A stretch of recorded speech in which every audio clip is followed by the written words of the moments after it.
Tuesday. How you doing? How you doing, Nasties? How you doing, EST listeners? It's EST Afternoons. Joaquin Gage, Hernan Salas, and Zacticum here. Lots to get to today, Gager. Holy smokes. The news is nonstop when it comes to Edmonton sports. Hit us up on the Nasty Chat on the YouTube channel or text us 780-218-9999. If you want to listen to us, go to edmontonsportstalk.com, hit the listen live button or iHeart or the TuneIn radio apps. Today on the show, we're going to recap the debacle that was last night's ugly loss in Montreal's tee up the game today as the Oilers play the Ottawa Senators. 5 o'clock local time. Ross Levitan from Locked On Senators will join us at 1:20. We'll get a quick update on the Sens. We'll also have some heat and smoke, highlights, lowlights, and we're going to talk a lot of Edmonton Oilers and a lot of Edmonton Elks. And there's some other news from around, the sports world. New York Jets firing their coach, Ovi, out week to week, unfortunately, because he was on a fire. He's getting closer and closer to Gretzky's record. Like always, we're coming to you live from the William Huff Studios here in the west end of the city. And, of course, in the second hour, the EST Flyaway to LA, which is proudly presented by the 780. Joaquin Gage just did 2 guys. How good was it to have Dusty back?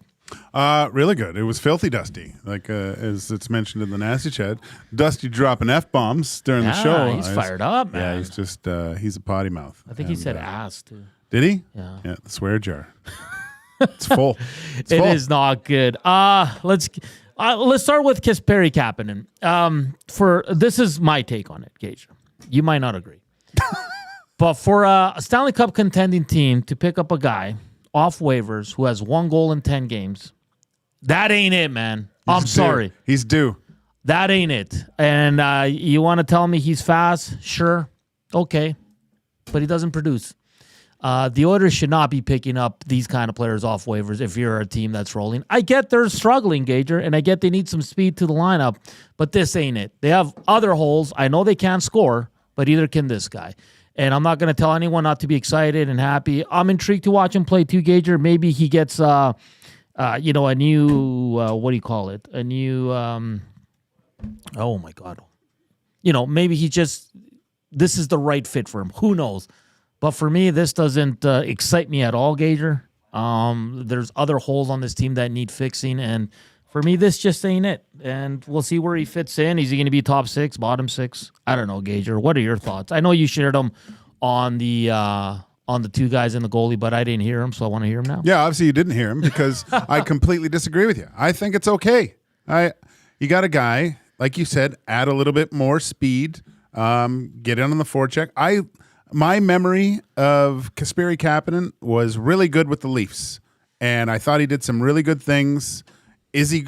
And what I said was, Hernan, if you were listening to me, the only time you do listen to me. I was playing 21. Whatever.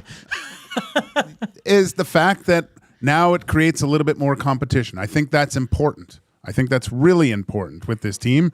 I think there's some complacency knowing that you're going to be in the lineup night in, night out. There's no other players that Coach K can delegate to the press box, and the most precious commodity with this team to get them motivated is ice time. You're not going to yell at him. You're not going to do it's not that. I don't think he's that type of coach.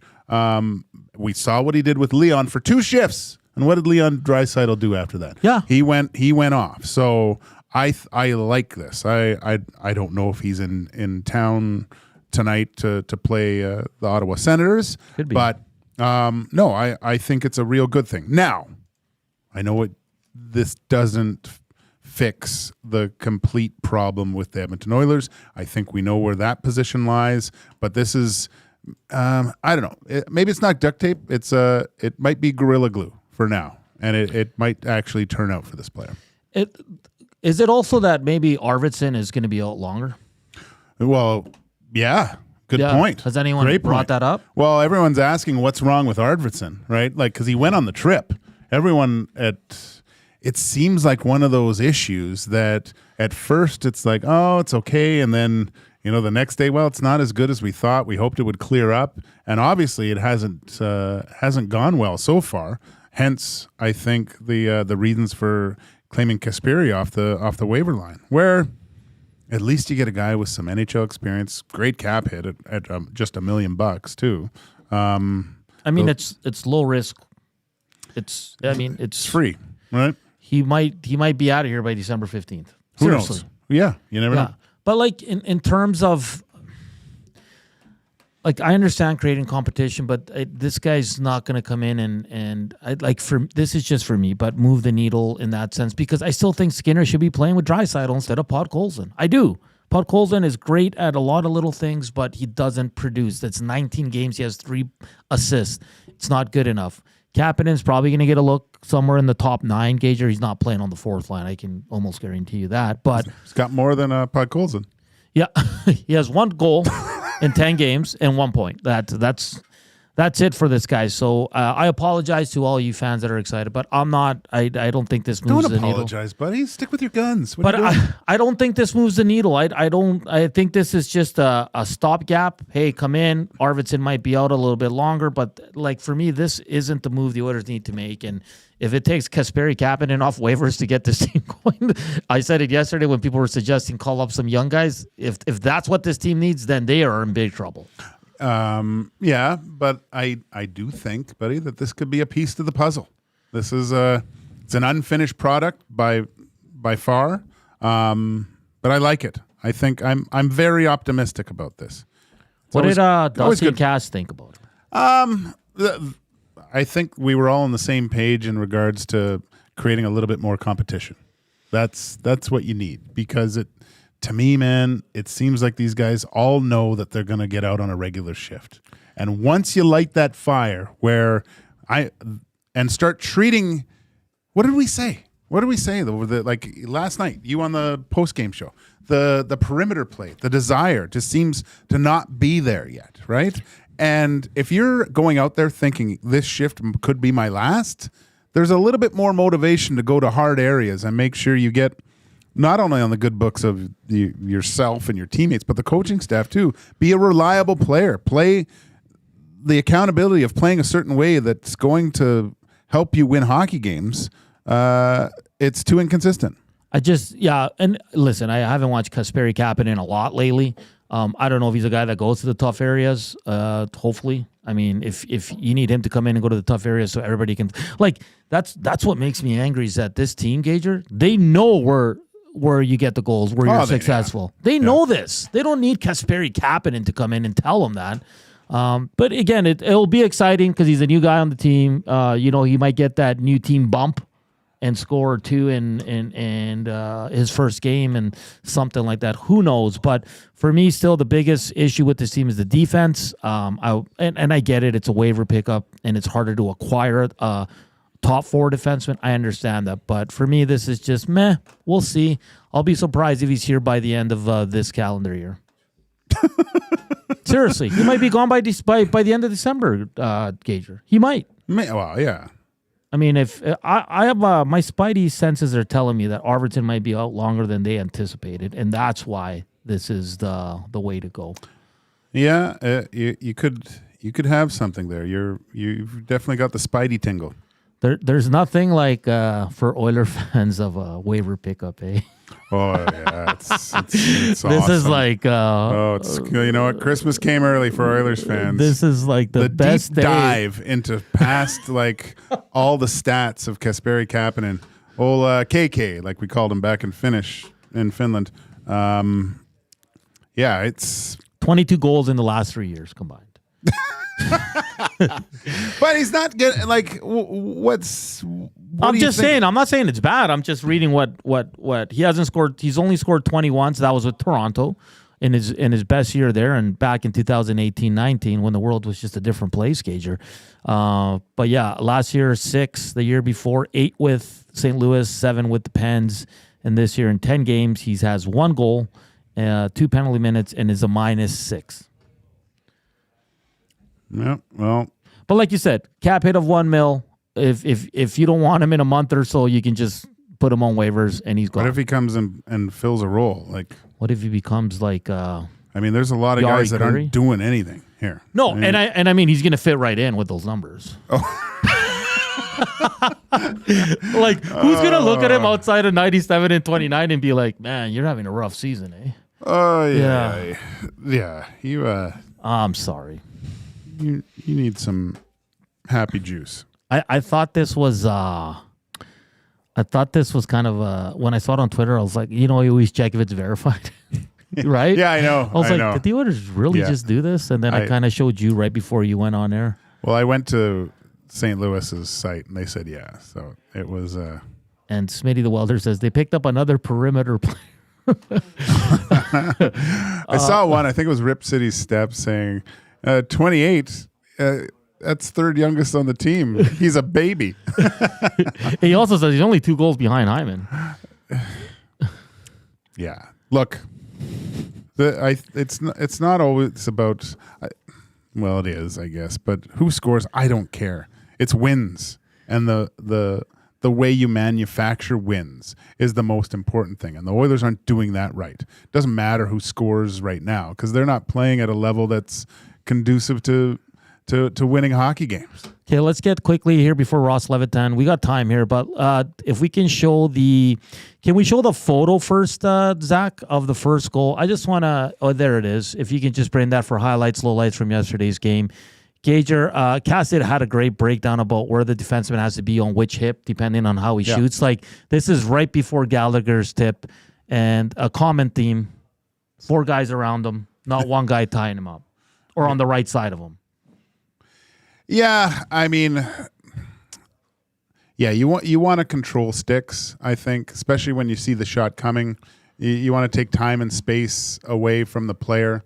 Gallagher's he's got good spin-off moves to get in front, so I understand playing off him a little bit, but once you see the shot come, controlling the stick of the other player would be good. And like I believe Cass, what he says, he played off his left side and didn't take the hand of the shooter, where most of the time you're taught to stay on that side and just lift sticks.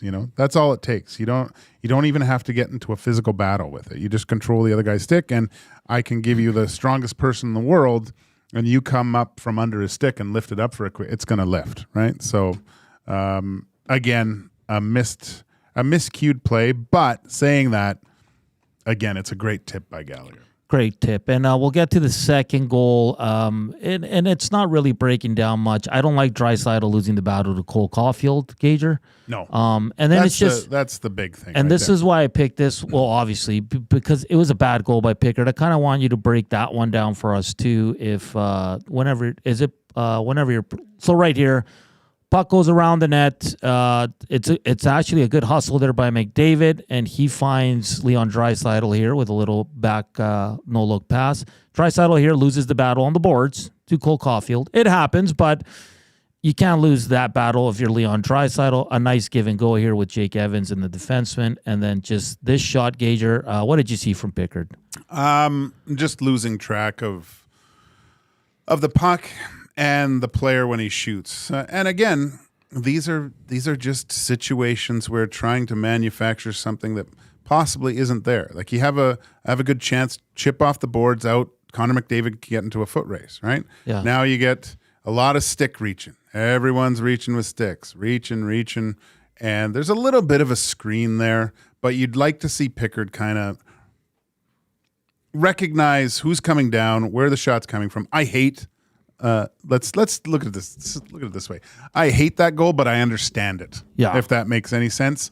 Didn't like the positioning too much, but you really shouldn't be beat short side from outside the dots from that angle, right? That's one that, I mean, if you were talking to him again, he'd want this back for sure. But also, he allowed 2 goals, guys. 2 goals. So no, it was a bad goal, but we're not putting this on Skinner. No, his numbers are great. I would say that's the first really bad goal that he's allowed in his past, 4 starts? Yeah. And again, people bring up the timely save, and sure, you want one there. Of course you do. But when you score 0 goals, and we got about 2 minutes here. Gager, that game last night, every media member in Edmonton, every fan, even the head coach, even Matthias Ekholm said post-game, too much perimeter play. Outside of the Hyman chance in the first when McDavid set him up, The Oilers had no good scoring chances because they don't go to the net. No. Yeah. Coach Woodcroft, one of the greatest things I ever heard when he first took over the Edmonton Oilers, we have to start scoring goals, the goals that are scored in April, May, and June, not the ones that are scored in October and November. And what are those goals? Within 6 feet of the goal line. Yeah. And it's second chance opportunities, third chance opportunities, not passing up. Don't let goalies off the hook and causing havoc in front of the net. Like I said on Two Guys, when have you seen the Oilers?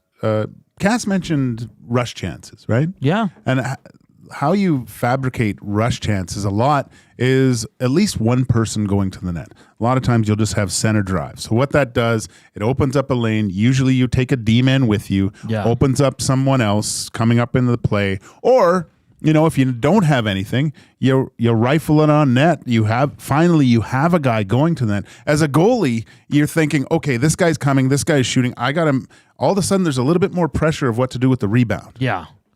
Yeah, it's frustrating because this is a team that knows where to go to be successful. Because they have been. And they choose not to go there right now. Because it's hard. It's hard. Look at the power plays yesterday, Gager. Yeah. Jody Shelley said it, who's a great analyst. He goes, well, they're not doing anything because everybody's standing still watching Connor skate around.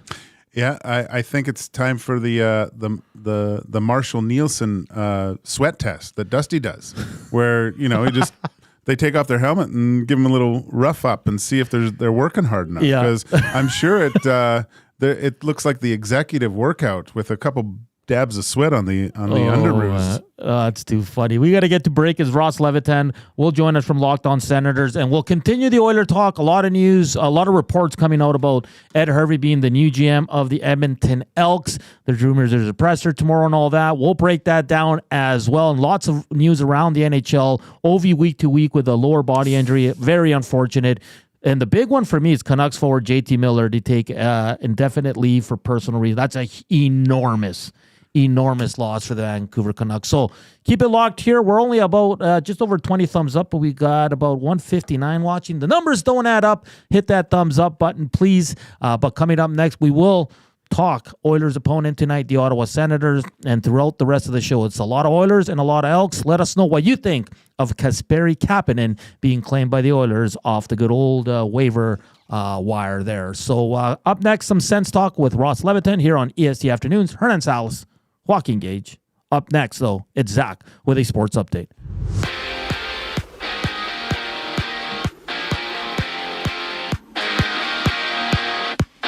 The Edmonton Oilers have claimed Kasperi Kapanen off waivers from the St. Louis Blues, and Kapanen this season has 1 goal in 10 games with a cap hit of $1 million. There's 7 games in the NHL with the Oilers on the road in Ottawa to take on the Senators, with Tom Gazzola and Hernan Salas live at 4 o'clock with the GCL Diesel Oil Stream pregame show right here on EST. And elsewhere, JT Miller of the Canucks is taking an indefinite leave of absence for personal reasons.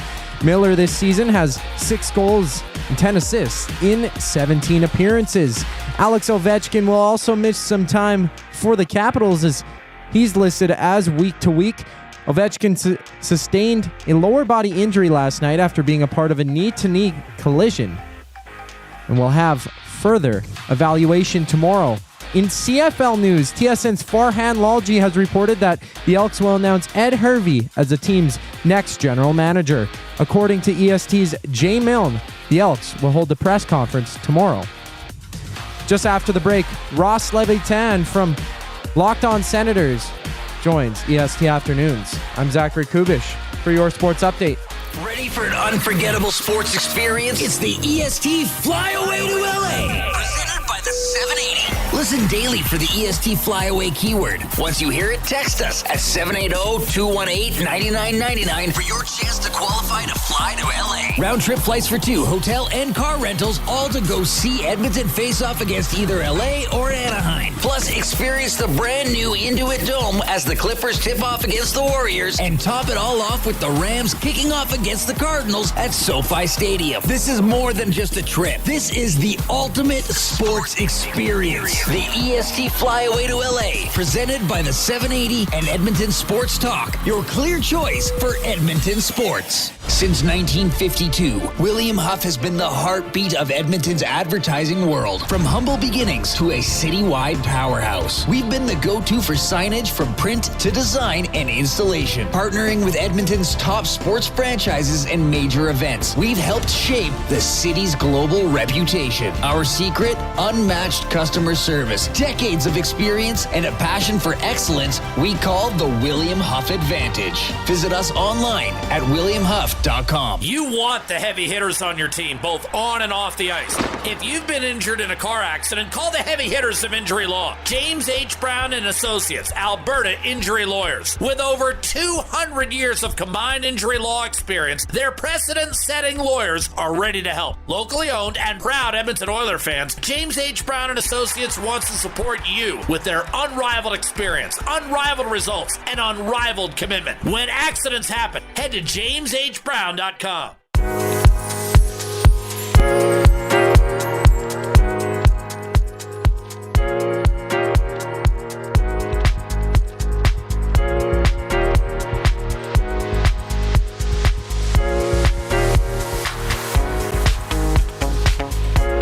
It's 1:24 here on a Tuesday afternoon. A little bit of snow this morning, Gager. I made the roads a little slick.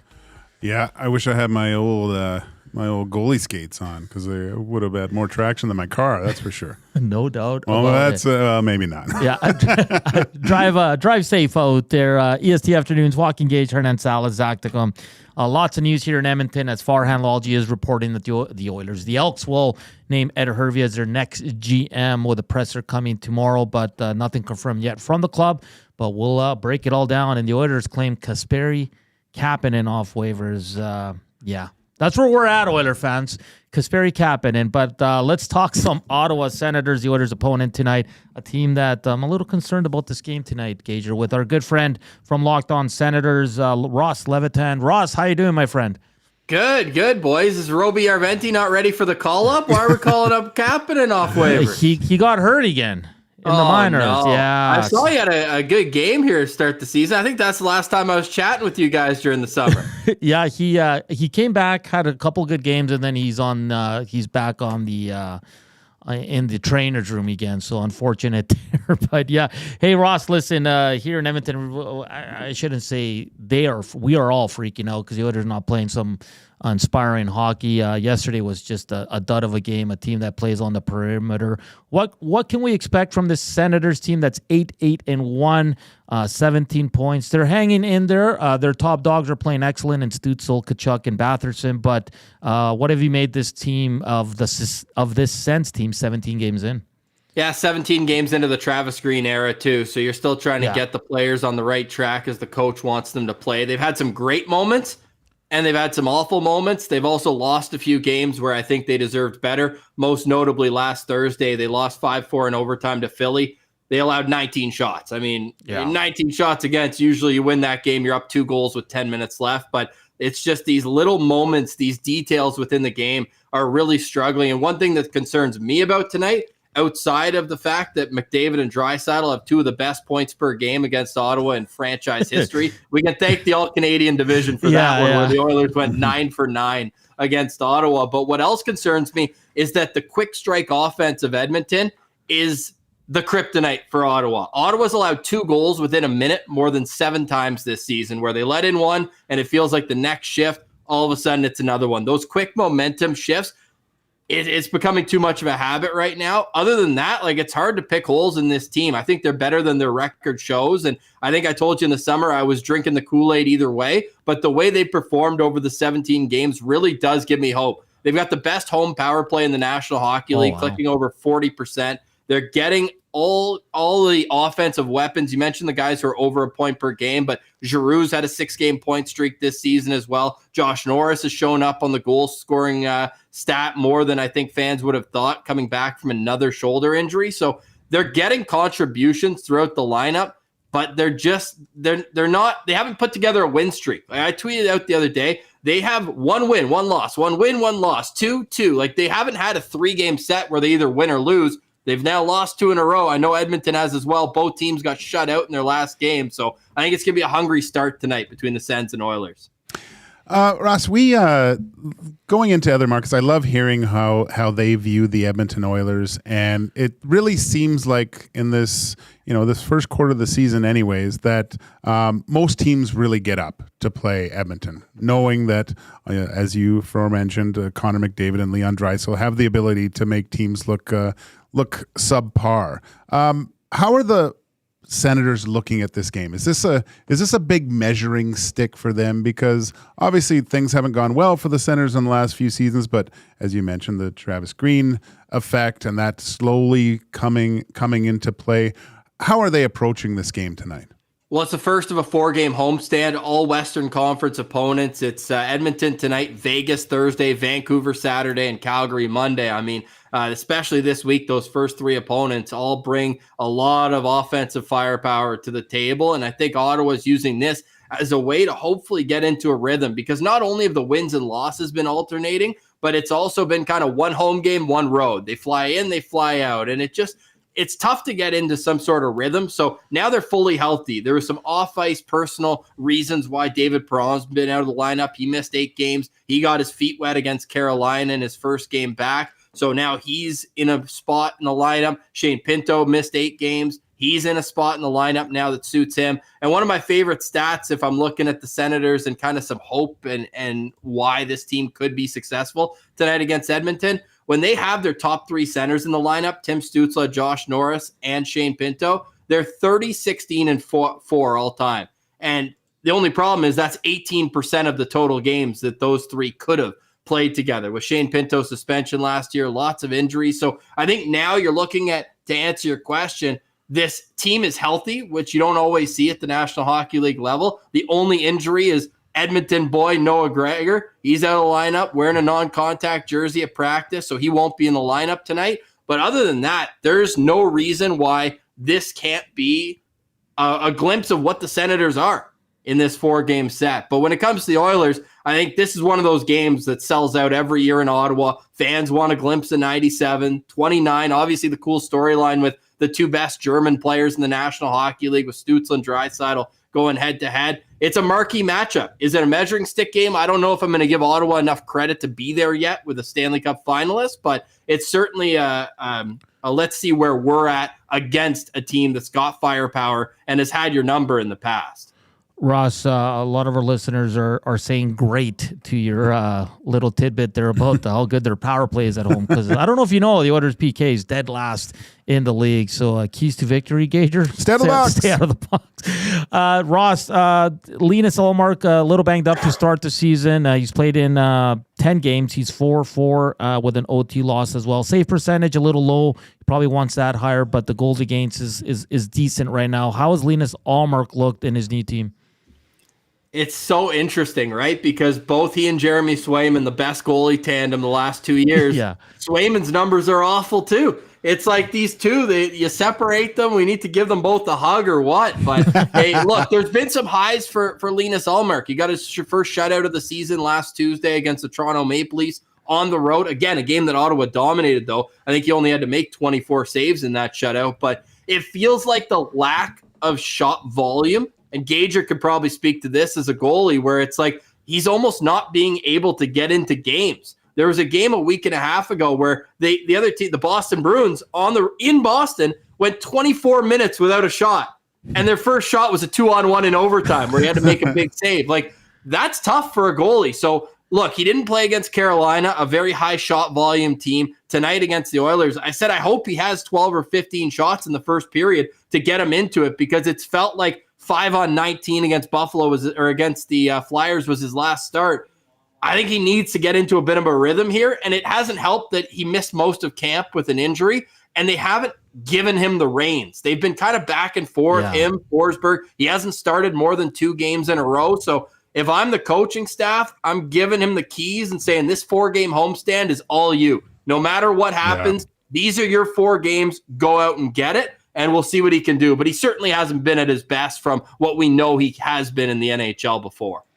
Ross, we don't know for sure because there was I don't think there was a skate this morning, but after being shut out by the Canadiens last night, probably I'm looking into the crystal ball. I assume that they might put the big 2 together.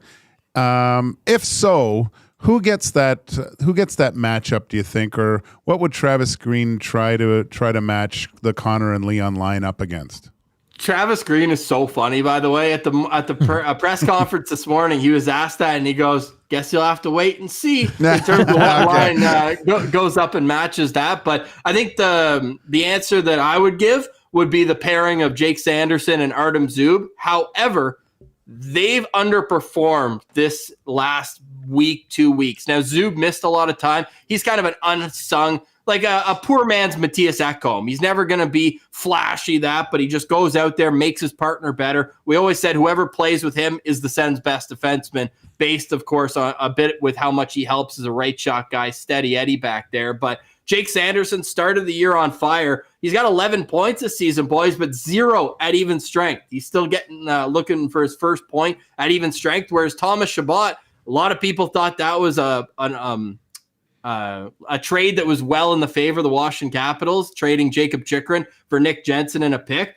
Jensen has fit in like a glove. He is an unbelievable skater. He's really helped Chabot. Jensen leads the team in plus minus. The other night in the loss there against Philly, they were on the ice for 34 shot attempts for and 3 against in 16 minutes. So from that standpoint, the shot suppression, maybe you look for Chabot and Jensen, but historically, the last 2 years, Sanderson and Zub has been your shutdown pair. So I'd look for that. And up front, if Ottawa gets the matchup as the home team, I'd be looking for Shane Pinto's line with Michael Amadio and David Perron to be that shutdown line. Try to free up Stützle and Norris's lines to get a little bit better matchups down the Oilers lineup.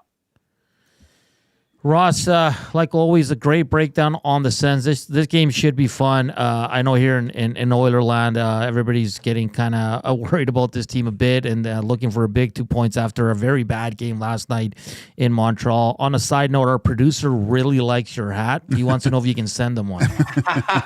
Man, I always check in on 47 brand. I'm always looking. That's my secret. I got a little stash here, actually, so maybe I could do without one of them, but we got a few here. So I'm ready to cook. Although, to answer your producer's question, no, sir, this one's mine.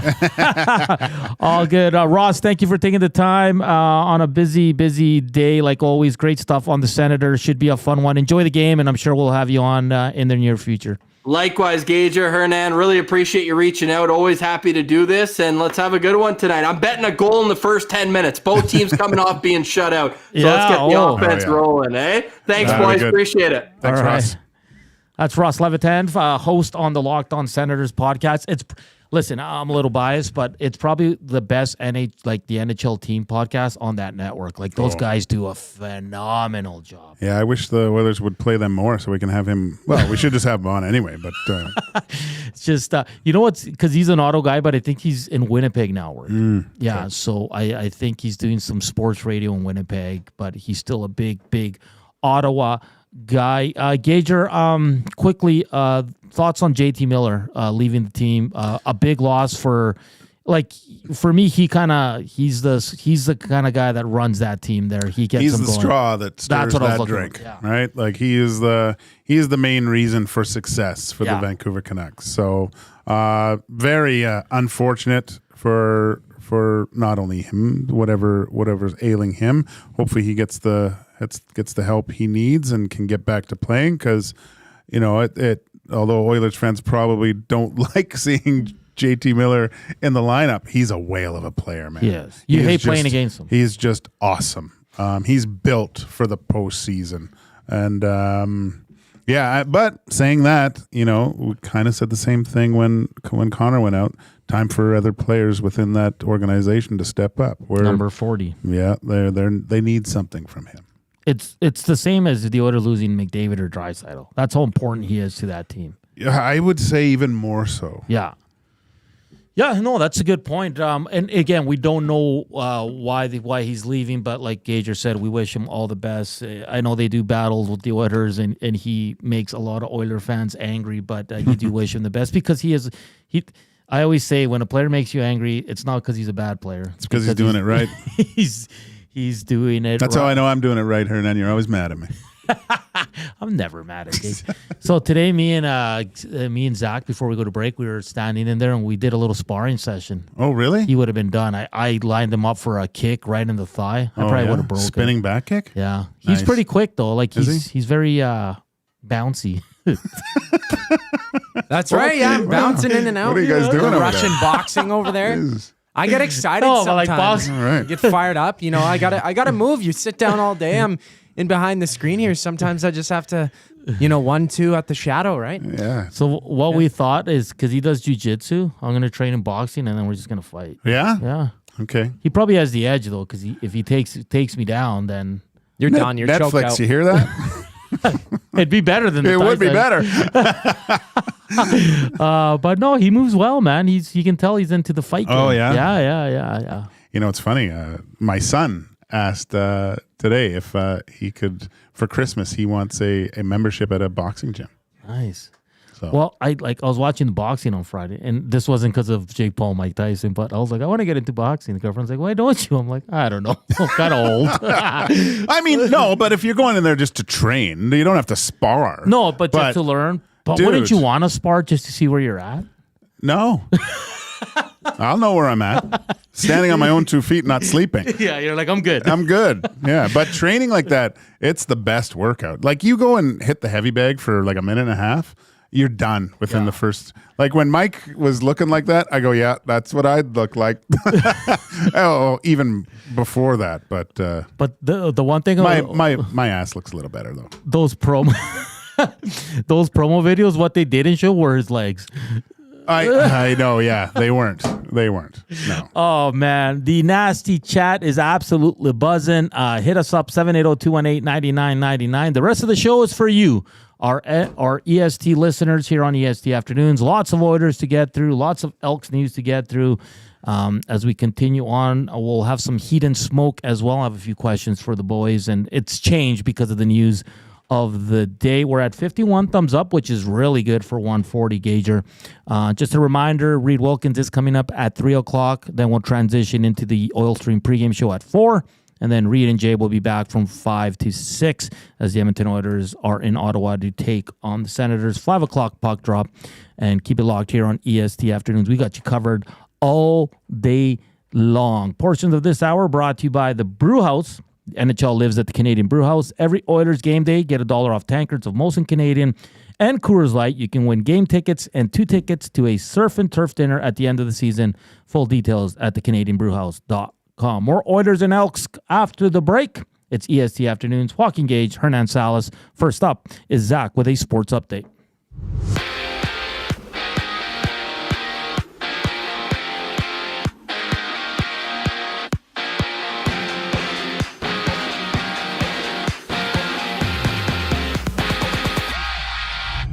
From St. Louis, Kasperi Kapanen has been claimed off waivers by the Edmonton Oilers as the Oilers hit the ice tonight against the Senators for one of 7 games in the NHL. And you can tune into the GCL Diesel Oil Stream pregame show with Tom Zola and Hernan Salas at 4 o'clock, only on Edmonton Sports Talk. Out west, the Canucks will be without JT Miller for an indefinite time period as Miller takes a personal leave of absence from the team. And for the Capitals, Alexander Ovechkin is week to week after being a part of a knee-to-knee collision with Utah's Brock McGinn last night. Tomorrow Ovechkin has more evaluation on the injury status. And as per Farhan Lalji of TSN, the Elks are set to announce Ed Hervey as their next general manager. According to EST's Jay Milne, the Elks will hold a press conference with the announcement tomorrow. Just after the break, EST Afternoons continues. I'm Zachary Kubish, keeping you up to date. Wake up with the Nielsen Show with Dustin Nielsen and Lieutenant Eric. Weekday mornings 6 to 9 on EdmontonSportsTalk.com. Book your holiday party at the CBH today. The Canadian Brewhouse is your ultimate destination for events, parties, fundraisers, and more. 'Tis the season to celebrate. Visit and book now in-store or at thecanadianbrewhouse.com. Your brand deserves more than just a whisper, it deserves a buzz. At the Hive Product Marketing, they specialize in promotional products that bring the buzz. From eye-catching giveaways to unforgettable keepsakes, they got the perfect products to make your brand stand out and get noticed. Visit the Hive Product Marketing and let them create the buzz your business deserves. The Hive Product Marketing, the official merch partner of Edmonton Sports Talk. Visit them online at thehiveproductmarketing.com. Hi there. If you're like me, you like to picture yourself in luxury, even though there's absolutely no way you could afford it. And if you can, well, even better. Thankfully, I picture myself in something that is luxury, but still absolutely affordable, like the all-new Mazda CX-90 from Park Mazda. With the new luxury features like facial recognition settings and quilted detail Napa leather seating, I can pretend to be comfortable with all of my proper settings activated without even touching a button, thanks to Mitch Lewicki and the great staff at Park Mazda. I like to picture Mitch Lewicki in a tuxedo t-shirt because it says, like, he wants to be formal, but he's also here to party too. Park Mazda, your dealer for life in Sherwood Park off Y Road Park.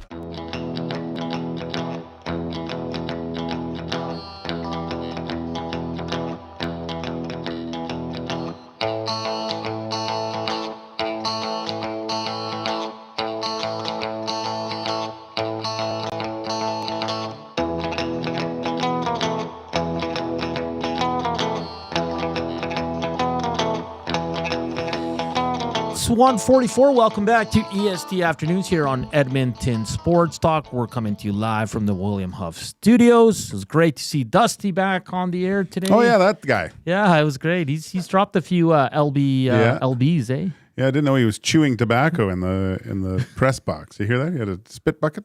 Oh boy, I need to get the guy a spittoon. A spittoon. A saloon spittoon, like those brass things. They're Yeah. great. So there's rumors he might be in person soon, but I doubt it. no. He's remote from here on in. Chief Andy says, Joaquin, what does the crystal ball say on a 3-game parlay tonight? It says keep the bet low and leave the Oilers off your parlay. I did a parlay, like I did that parlay last night. Yeah, I didn't get one right. Last night was terrible. So it says Sarah McLachlan canceled. Okay, I think she was in town tonight. Maybe No. no. Did I tell you? What are we doing? I have time go. for my Yeah. ticket. Yeah, So back in the day, I was walking my dog in the endowment lands in Vancouver. So it's close to UBC. Yeah. These trails, awesome, huge trees. Walking. So I'm younger. A few lbs lighter. I thought I'm feeling pretty good about myself. I see these 3 girls walking towards me, and I'm like, wow, they're like Vancouver girls, right? Yeah. It's like hemp was thrown on them, but they look good. They got these scarves on. They look. It's summertime. And they're looking really nice. And so I'm walking towards them, and I realize they're all quite attractive, but the one in the middle is just stunning. Yeah. And so I look like a complete psychopath because I find myself I'm staring at her, and we make eye contact. And as I get closer and closer, I'm looking at her, and I don't even realize I'm looking at her. I just realize how beautiful she is, and then I go, oh my God, I'm a creep. And I look down, and then but then at the exact same moment, I realize it's Sarah McLachlan. No way. way. She just lived up the hill from me, I guess, right? Wow. I knew I always heard, and I guess my face was like, oh my, like I looked away. I know you can't see it if you're listening, and I was so embarrassed. But her other 2 friends knew exactly what was happened, and they could pinpoint the exact moment when I realized it was Sarah McLachlan. And I was like, I walked past and I kind of spit and I go, do I apologize? And I just kept walking, but very attractive woman. Great artist. Unreal. Yeah. I went to Lilith Fair that year. It was at the UBC, the Thunderbird Stadium outside, really nice. She was fantastic, man. Yeah. Unbelievable. She's great. Someone just texted that in, so I don't know if her show's tonight, so I don't want to give misinformation. Let us know if that is tonight. I like this one from Penner's Pancakes. We're all over the place. I just rewatched Kickboxer with Van Damme and Tong Po. Classic. I did. I watched it probably a few months ago too. I think I watched Bloodsport and I did a back-to-back Van Damage. And unreal, mate. They're pretty bad, but it's fun, man. Those are Tong Po when they put the glass, like the resin and the glass in there. Or when that Van Damme's training, he starts kicking the tree. Yeah, he gets mad and kicks the tree. Yeah, I mean, I did the back in the day. I could do the Van Damme between chairs and stuff. You know, the splits. Oh yeah, I did that all the time. It was great. Man, some just absolute classic movies. Van Damme had some great ones, man. Cheesy, but really. Oh, really? There was the one that's on. Well, there's on Netflix. It keeps popping up, probably because I watched the other, The Quest, which is just ridiculous. And there's another one where he's Cajun, Hard to Kill or something like that. It's great. It's like Steven Seagal for me. I can watch his movies nonstop. Oh, I know. And they're all bad. They're just, that's my youth, man. Like that's great. Chief Andy says, who's Dusty? No, you know who was the biggest fan of Steven Seagal that he'd always get in arguments about who's tougher? Jason Arnott. Really? Oh yeah.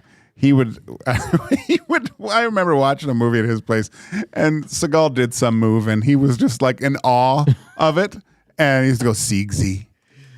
I'll say this though, for Steven Seagal, those Under Siege movies were good. And the slick hair. Yeah. And the walk. And he always fought so upright. Oh yeah. Yeah, it was just... The other thing is, I think it's Seth Meyers who talks about Seagal on SNL. Yeah. Where he's just a complete loser, I guess. And someone mentioned like Arnold, like, I wish he was here so I could kick his ass or stuff like that. And then the one time, I guess he was doing a movie and he came out of the room or something, and he says to all these people in the meeting or something, goes, I just read the best script I've ever read. And they were like, oh my gosh, who wrote it?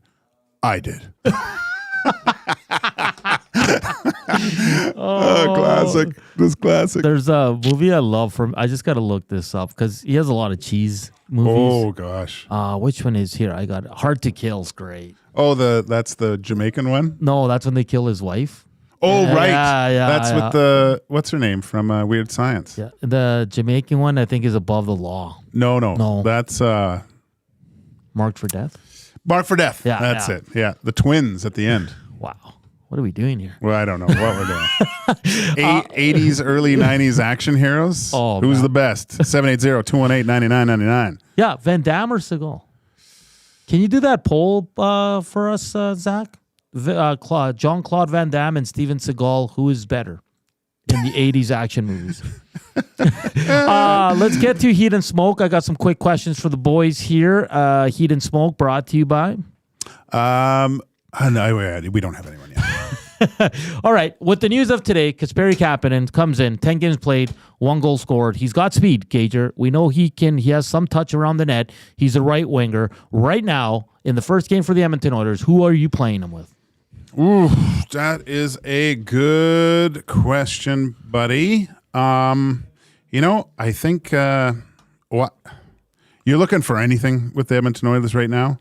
I think that he bumps Podkolzin off. Okay, just to see. There might be something there. A little bit more experience. He's got speed. I know there hasn't been any goal scoring touch ever, but maybe this just lights the fire. Zach, do you have a line you'd like to see him on, or 2 players, or are you a bit too busy to partake right now? No, you're good. To see who on? I'm locked in. I'm locked in. You're not even listening. Okay, I'll pick for you. Okay. I'm gonna say, why not, Gager? Why not put him with Leon Draisaitl and Jeff Skinner if Arvidsson is still out? Well, I kind of yeah. You're bringing him in. Why not? Yeah. Why not? See what he does. See what you got. Yeah. I'm over the Podkolzin experiment. I am. I know you are. He's good bottom 6. I'm not saying take him out of the lineup, but enough with top 6 minutes. No, there's something with Podkolzin. I think. Who was the Russian here a few years ago that everyone loved? What was his name again? Oh, Klim Kostin. Yeah. Do you think Podkolzin could brown it up the last 2 months of the year, score a few goals, and be, well, hopefully if the Oilers make the playoffs here, be a factor in the playoffs? I think he can. I think him playing against the same team in a 7-game series with that physicalness that he can bring, I think there's something there. But I think it belongs more in that third line. Yeah, no, I agree with that. Speaking of Klim Kostin, when you compare him to Podkolzin, I think Klim Kostin didn't do a lot of the little things right, but he had a better touch. He could score. Yeah, he had a better shot. Yeah. Kind of polar opposites with the two Russians. Yeah. Right? My next question is going to be, so this day in sports history, Wayne Gretzky had 8 points in a rout of the Devils, prompting Wayne to call them the Mickey Mouse organization. That was back in 85. Wow. Today is also Peter Sikora's birthday, 48, former Edmonton Oiler. But my next question is this. In 2004, Pistons and Pacers, the fight broke out involving the malice at the palace. Malice at the palace. If you could fight, and I'm saying like, just a good old-fashioned fight in the ring or whatever, what's one athlete you like to go toe-to-toe with? Fight in a ring? Yeah.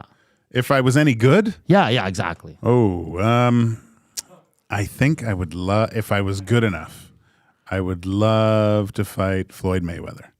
Okay. But it's not because you dislike the guy. No, it would just be like to go up against Floyd because he was awesome. I didn't like him, but he was great. I have two. Connor McGregor, because I think he's annoying and overrated. And then if there's a guy right now, Rasmus Anderson. Put me in a ring with him. Oh, I thought you meant like actual fighters. No, like any athlete that annoys you. Jeez. Let's go to Zach, and you can think about a guy that annoys you that you like to beat up for a few rounds. Zach? Well, the not real heavyweight champion, as I like to call him, John Jones, he's just a terrible human being, but arguably the most skilled fighter to ever step in the octagon. I would love to fight him at heavyweight. Why would you want to fight him if he's the greatest fighter of all time? Well, if you're saying I'm a good fighter, right? Get the chance to try and whoop Jones's butt. He's a terrible person. Okay. Is there an athlete that annoys you that you would like to go 10 rounds with? I mean, I don't think he annoys me, but it would be cool to try and fight Matt Rempe. Matt Rempe. Jeez. Yeah. Jeez, Zach. I know. Well, big boys. I know. Or George LaRock. I was going to say, I'd fight George. I'd fight George now. Netflix? No. Careful what you wish for. The big man does he reside here? No. No. In and out, right? No. Yeah. So, I don't know. Rasmus Anderson's one of those guys you just want to... Oh, I know. Because he plays... We call that playing the role. He's really tough. When the linesmen get in there, there's no one tougher. Chief Andy says, put me in the ring with Bouchard.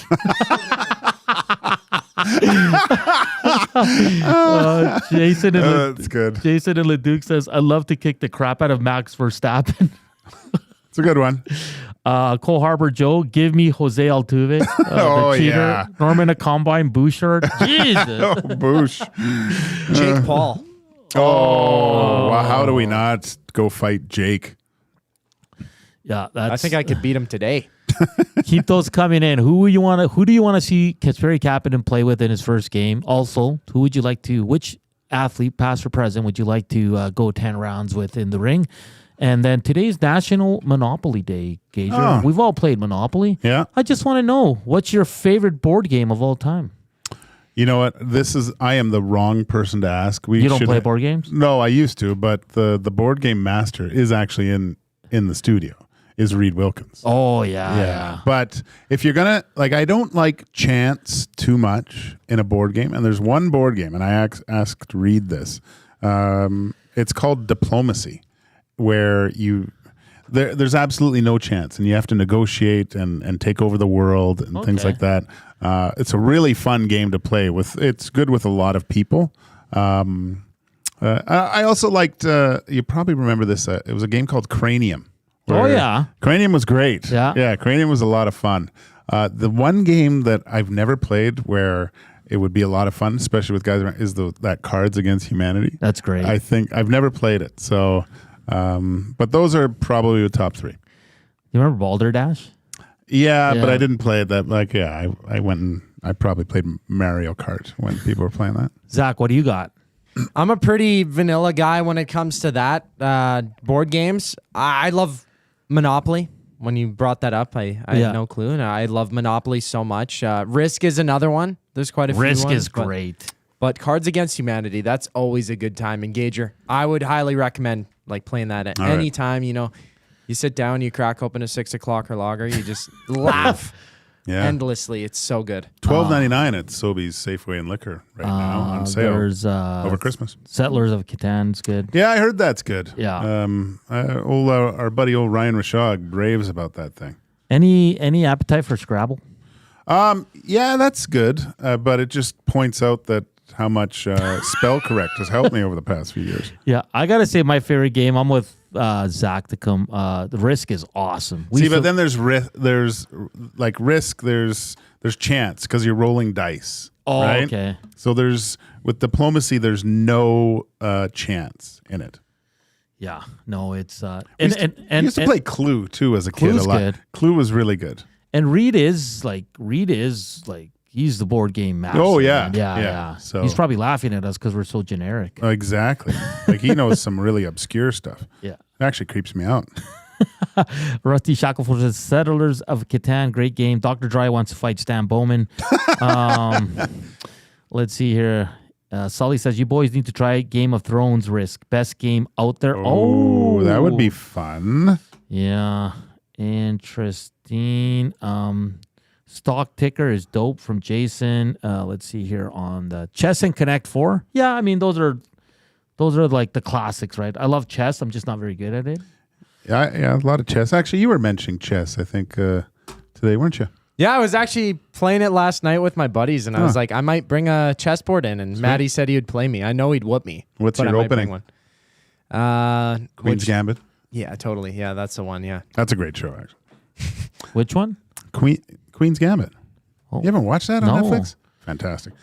Double A says Ticket to Ride, such a good game. Haji into the text line wants to fight Joey Moss WWF style. Oh, that'd be good. R.I.P. legend. I've seen some of those matches, Haji. I don't know if you want a piece of that. Didn't he take on Penner in the ring? I wasn't there for Penner, but he walked around with that belt, which was awesome. Which actor was a better action hero in the 80s? Van Damme, Seagal? Van Damme leading 77%. Well, when Steven Seagal said he was like a cop, and he was like in Louisiana sheriffs, and he was an honorary sheriff, and he'd go in holding the gun like he did as Steven Seagal. Like it was. Oh boy, it was pretty impressive with that guy. That is. I go with I mean, I liked them both, but if you were to ask me, I thought there was it's not because he's Belgian, but a little bit more fromage with Jean-Claude Van Damme. I liked him. It was great. Different, but both were unreal fighters on the screen. It's just. I remember when Van Damme got beat up at a gym in Vancouver. What? Yeah, it was a gym that I went to. It was just off 4th Avenue, and he was in there working out, doing one of his movies, and he was acting like a punk and telling people that off and stuff. And finally, he got up and like tried to kick someone because they were getting to that point, and the guy just grabbed him and punched him a few times. Oh boy, we'll end with this one, Spencer. That's such a random. Like, I would not punch him. That's for sure. Spencer 5 cents. Cranium was fun. EST Crew Cards Against Humanity would be good streamed on YouTube. Ooh, yeah, Netflix. All right, guys, that does it for hour one. Lots. We got through lots. Oilers. We looked back at their game against Montreal. We were joined by Ross Levitan, Locked On Senators host there on that podcast, so they do great work. We got a good idea of the Sens. They got the #1 power play at home, so the Oilers should stay. Well, they should make a concerted effort to stay 20th on the box. PK though. So yeah. Well, the Oilers' power play is kind of it's not rolling well right now. Plus some heat and smoke. And in the second hour, it's more Oilers and more Elks coming up. We want to hear from you. Text us 780-218-9999 or hit us up on the nasty chat. I almost said the old 1260 number. Yeah, did you? Yeah.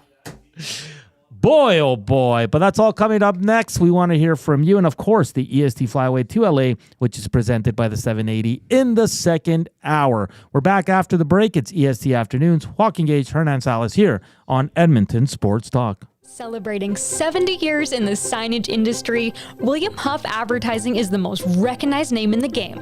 An in-house, one-stop shop for all of your design, print, and installation needs. William Huff provides quality graphic solutions for everyone. Here in our City of Champions and throughout the nation, they are the preferred signage partner entrusted by many of the biggest corporations, pro sports teams, and organizations to bring their identity to life.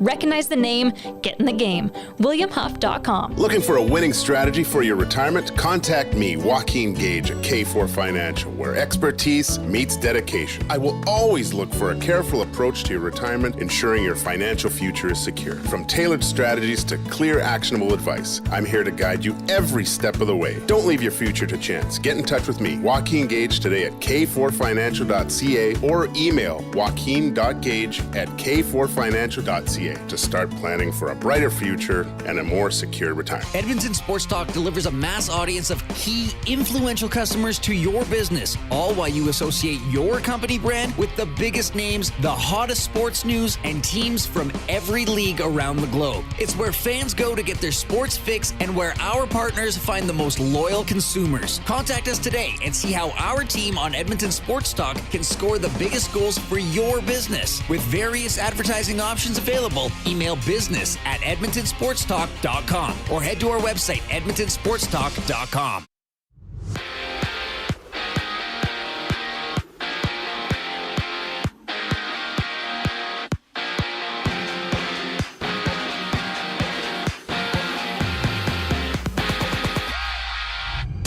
It's official. The Edmonton Elks have announced Ed Hervey as the team's newest general manager and vice president of football operations, with the team holding a press conference tomorrow at Commonwealth. And you can tune into EST for full coverage of the event. And the Oilers have claimed Kasperi Kapanen off waivers from the St. Louis Blues. Kapanen has 1 goal in 10 games this season with a cap hit of $1 million. And there's 7 games in the NHL with the Oilers on the road to take on the Ottawa Senators, with Tom Gazzola and Hernan Salas live at 4 o'clock with the GCL Diesel Oil Stream pregame show right here on EST. Elsewhere, JT Miller of the Canucks is taking an indefinite leave of absence for personal reasons. Miller this season has 6 goals and 10 assists in 17 games. And Alexander Ovechkin will miss some time for the Capitals after he's been listed as week to week. Ovechkin sustained the injury last night after being a part of a knee-to-knee collision and will have further evaluation tomorrow. EST Afternoons with Hernan Salas and Joaquin Gage continues right now. I'm Zachary Kubish for your sports update.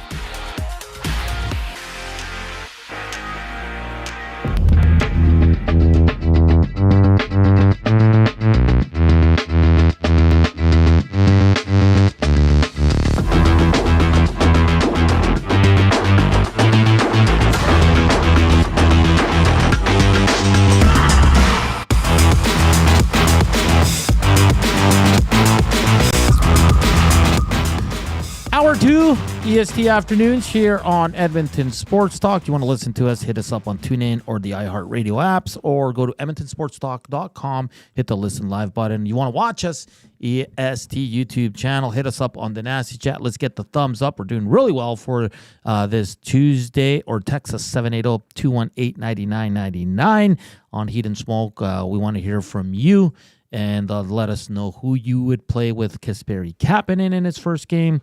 Also, we asked, who would you like to get in the ring? Athlete. And just go, maybe you do the 2 minutes, 8 rounds with the heavier gloves. And then favorite board game in honor of National Monopoly Day. But some big news. It is official, like you heard from the sports update with Zach Ticum.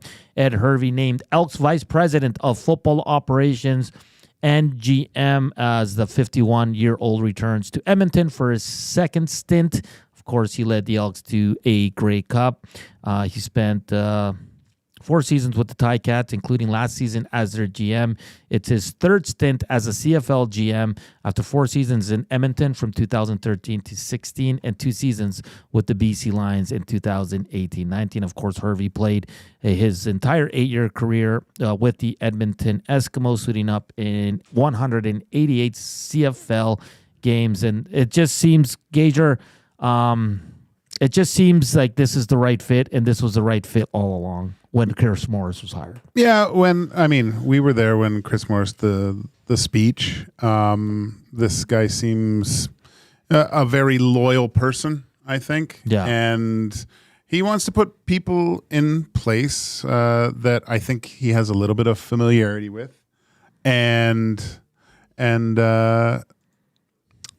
also that I just think it's the name recognition is good for people that have been fans of this organization for a long period of time. So it's a little bit of getting the band back together, but I like it. I think it's a step in the right direction. I think this is it's a positive move, or move that makes fans feel good about it. But again, the biggest thing is what's going to happen on the field is the most important thing. Yeah, and they will hold a press conference to officially announce Ed Hervey tomorrow at 11:30 a.m. We will have live coverage for you guys like we always do. So keep it locked on EST for all the coverage tomorrow. Of course, we'll break down the Oilers game as well. But this is enormous news for the Green and Gold as Ed Hervey is named VP of Football Operations and the new general manager. I do want to say, though, Geroy Simon... I spent a lot of time with him, had a lot of beers with good old Geroy. In some tough times that we spent together at the Elks, I'll tell you this guy was all class, Gager.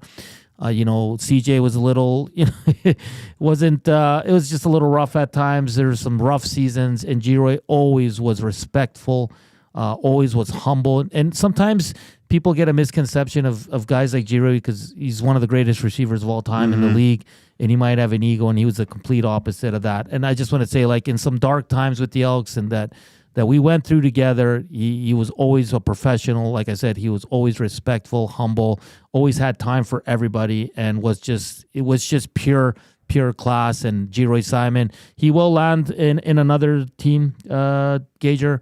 I do believe that. He's a smart man. He's got a great football mind, and I don't think he'll be out of work too long, but wish him the absolute best. Geroy's just a great guy that I got to know, and unfortunate that they couldn't make it work here in the 3 years they had, but I wish him all the best because Geroy Simon's one of the good ones in this league.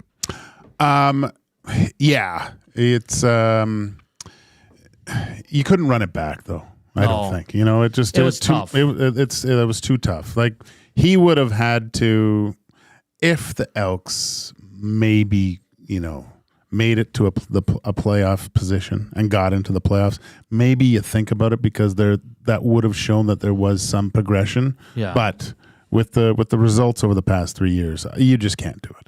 No, and when Chris Morris got hired as the president, Gager, it's like if that was you in that role, you'd want a clean slate with the people you want in place, right? And he said it. He goes, Geroy and Jarius Jackson are going to be in consideration. They did a great job turning this team around in the second half, and they did. The team was very competitive. At one point, we thought they were going to go to the playoffs and maybe make a run, but I think when you're coming in and the organization, the team on the field has been this bad for so long that you knew this was just going to happen. Yeah. Sometimes you don't want it to, but you just knew it was going to happen. So, tough day for to move on from Geroy, like I said, but he is all class, and we wish him the absolute best. Gager, now we move on to the coach. Which is going to be probably next week, which would be great because the Oilers don't play until Friday. What was the time frame? What was the time frame that Morris gave us? Was it the 24th? 24th. Okay, so he moved quick. Yeah, I have to believe this was done way before the Grey Cup, but you're not allowed to announce news during the Grey Cup week, right? Yeah. So obviously which is I think really encouraging because this is a president that said he was going to do something. And what's the most important thing when you say you're going to do something is that you do it. And I'm sure that over the last few weeks since the announcement, he's had the meetings. His short list was already created. Within the next few days, I'm sure that there'll be an announcement of who the next coach of the Edmonton Elks is going to be. And I just feel like it was always Ed Hervey, and I know when he left, he got fired, and a lot of Elks fans were upset. I know everybody in this office is pretty happy with the hiring of Ed Hervey. He's a guy that gets it. He's a guy that played here. He's a guy that has success. I think he kind of has the personality you need in that role, kind of no BS. And he's a great football mind. Like he built that 2014-15 teams that were really good for the green and gold. So this is exciting for Edmonton fans. How are you feeling out there, Elks fan? Do you like this hiring? And it's going to be not only the coach, Gager, but who's the quarterback? And I know Matty Iwanek and myself are biased. We want Trey Ford. I know some people are excited about the potential of VA and other older quarterbacks and all that. But, I mean, I just feel like give this guy the team and see what he can do. And I think they won't be disappointed or wrong. Yeah. No, I don't think so either. This is a massive step in the right direction. The little pieces, not only that though, but the pieces are being put in place in the proper order, right? You know, when you build a house, you start at the foundation, framing, and then the finishing touches. You can't build the attic before the foundation. Your house is going to fall apart. I'll say it, so. This year, when Hamilton was here, Ed Hervey was obviously with them, and after media, I was standing outside, kind of on the little deck they have there outside by the rooms. I was talking to the Turf District crew and another media member, and Ed Hervey saw us, and he came because the hallway there is for the visitors. When they're here. And he came out and he talked to us, and he was really nice, and he was just like, and then he just said, he goes, I still care about this. Like, this is my home. Like, I want you guys to turn it around. He was he was really nice. But I remember I looked at the Turf District guy and I go, like, is he like, what is he thinking?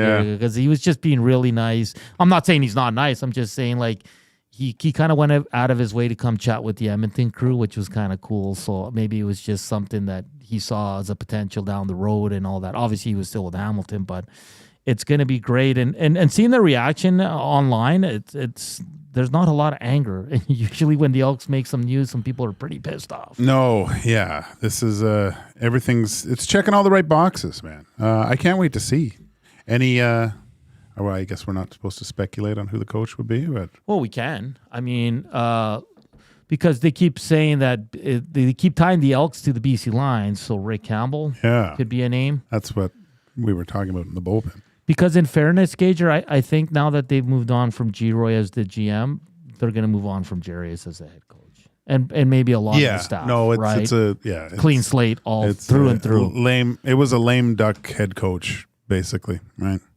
I will say this: I do think they might potentially look at keeping DC Jason Shivers, but again, we can speculate, and I'm sure the insiders or even our insider Jason Milne's going to have who the coach is here in the coming days or weeks. He'll probably in the next 5 minutes. And so it's exciting times. I mean, you bring back Chris Morris, who's a legend in green and gold. Yeah. He was part of the teams that were just great, and everybody hated because no one could beat them. Ed Hervey, similar. Yeah. Right. So now who's the head coach? And let's just say it's Rick Campbell. It's Hugh Campbell's son, a guy that kind of started his coaching career here. So it's gonna be good, man. It's gonna be good. I'm excited. So for me, there's two big decisions left. Head coach, Trey Ford. Yeah. Is it? Yeah. He was at the Grey Cup wearing an Elks jacket. He was there for his brother. He plays for the Bombers. And he wore the Elks jacket Yeah. too. Oh, okay. That's good. I thought he might wear bomber gear, like. Well, his wife and daughter were, because they showed him. Oh, okay. Yeah, they were wearing like the Uncle Okay, maybe that was enough. Yeah, but I love it. I love it. It's. I'm happy for everybody in that organization. They deserve success, and I think these two gentlemen can lead that. And I'm very excited to see what they're gonna do. Like I said, press conference tomorrow at 11:30. We'll have it for you here. Following the lock shop, so we'll see what Mr. Ed Hervey has to say. I'm sure it's going to be a great, and then we'll see if we can either get him or the president on the show tomorrow, and that'd be great. It's going to be awesome, absolutely awesome. So let us know what you think of Ed Hervey returning to the green and gold. Dexter says Rick Campbell coming to Edmonton. Calvin C says yes, glad Hervey is back. Let's see here. Kelvin says #bone. Yes, that is very good. C-Run says he's looking for the Latino Heat's number. Me and Maddie want to be the coaches, but I don't think that's ever going to happen. Dexter says, I'll never forget his announcement speech. That was awesome. I don't know what is that Hervey? Oh, no, Chris that's Morris. Chris Morris. Yeah, he was great. That was great. Yeah. That was great. No, I'm looking forward to it, man. That's exciting. That's really exciting. Yeah. Calvin C says, Hernan Gager, do you think Gino Lewis gets brought back? I'll be honest, no. No? No, too much money. How old is Gino? Let me look.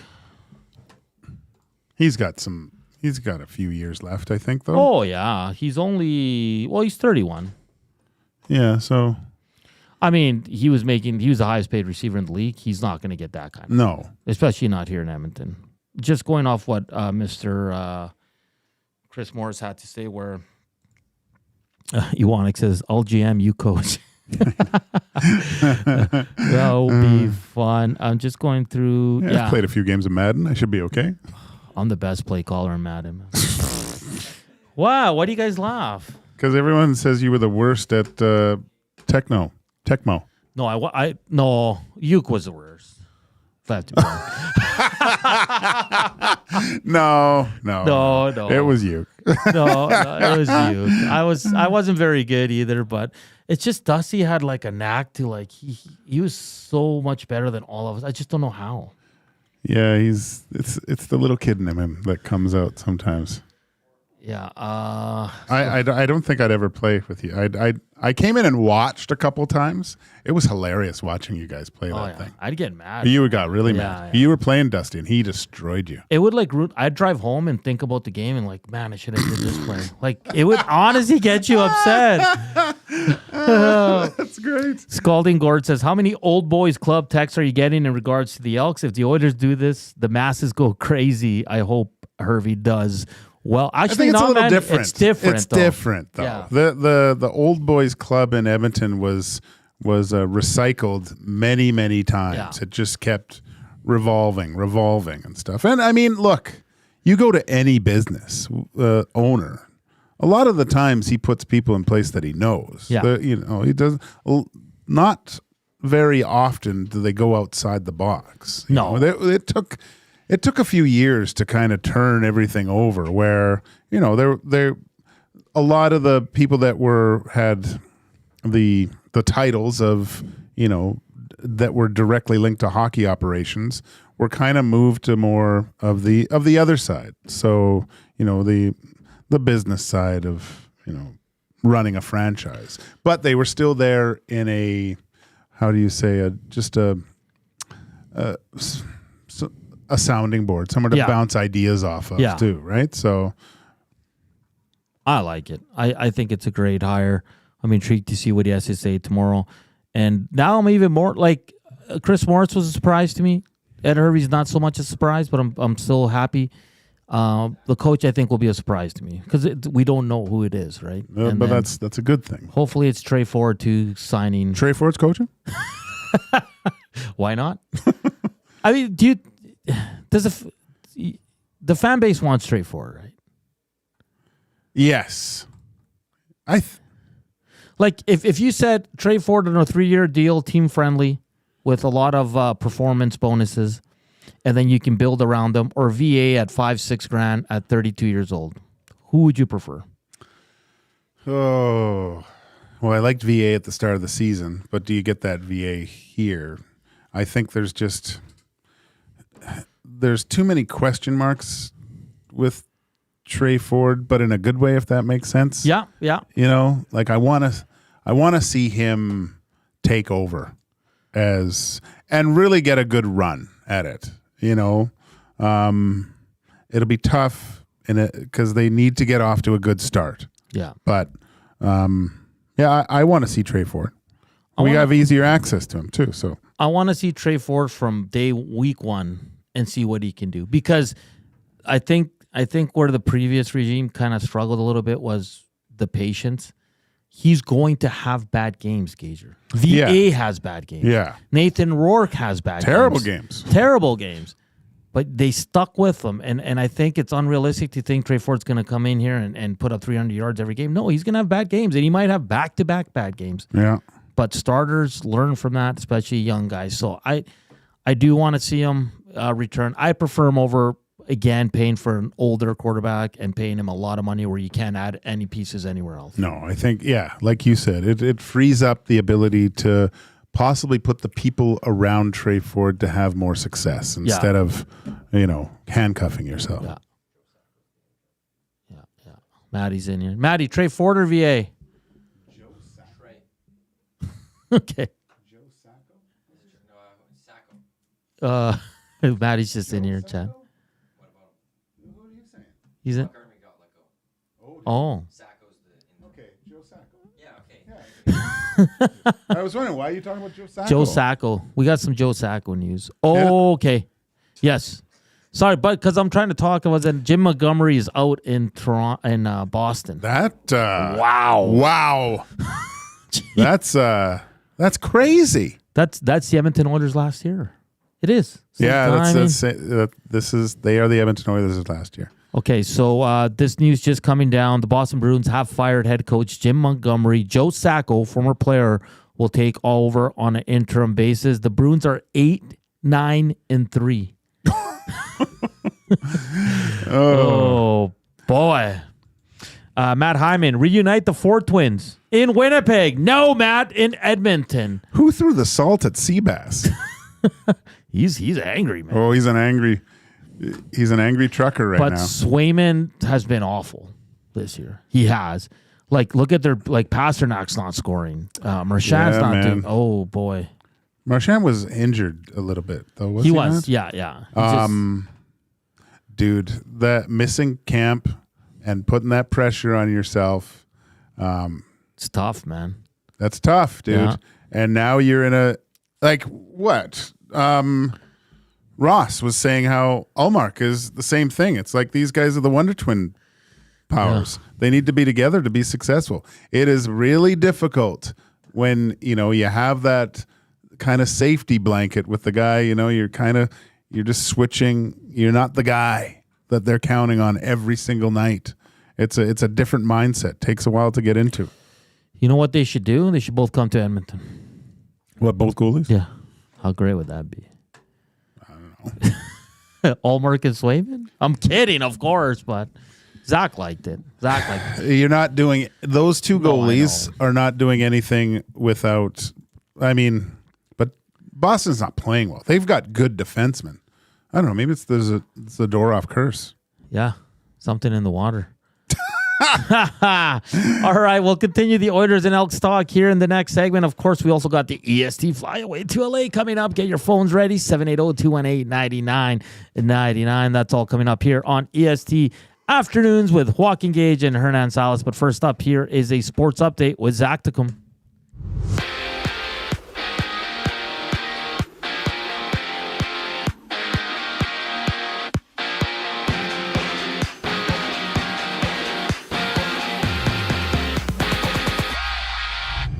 Kasperi Kapanen has been claimed off waivers by the Edmonton Oilers as they hit the ice against the Senators for one of 7 games around the NHL. And you can tune into the GCL Diesel Oil Stream pregame show with Tom Gazzola and Hernan Salas at 4 o'clock, only on Edmonton Sports Talk. And the Bruins have fired head coach Jim Montgomery, with former player Joe Sacco being named as the team's interim bench boss. Out west, the Canucks will be without JT Miller for an indefinite time period as Miller takes a personal leave of absence from the Canucks squad. And for the Capitals, Alexander Ovechkin is week to week after being a part of a knee-to-knee collision in yesterday's game. Ovechkin has more evaluation on the injury tomorrow morning. In CFL news, the Elks have announced Ed Hervey as the team's vice president of football operations and general manager, with an introductory press conference tomorrow at Commonwealth. Keep it locked and loaded on Edmonton Sports Talk for full coverage of that event tomorrow. Right after the break, Joaquin Gage and Hernan Salas continue EST Afternoons. I'm Zachary Kubish, and you're up to date.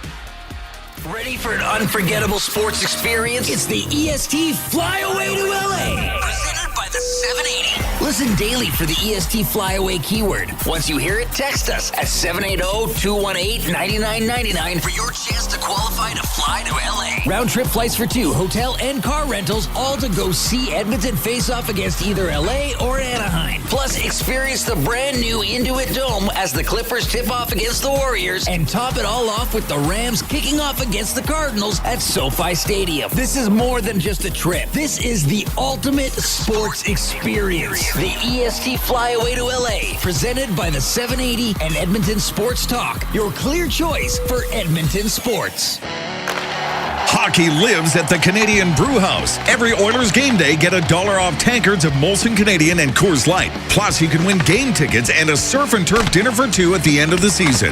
Full details at thecanadianbrewhouse.com. Celebrating 70 years in the signage industry, William Huff Advertising is the most recognized name in the game. An in-house, one-stop shop for all of your design, print, and installation needs. William Huff provides quality graphic solutions for everyone. Here in our City of Champions and throughout the nation, they are the preferred signage partner entrusted by many of the biggest corporations, pro sports teams, and organizations to bring their identity to life. Recognize the name, get in the game. WilliamHuff.com.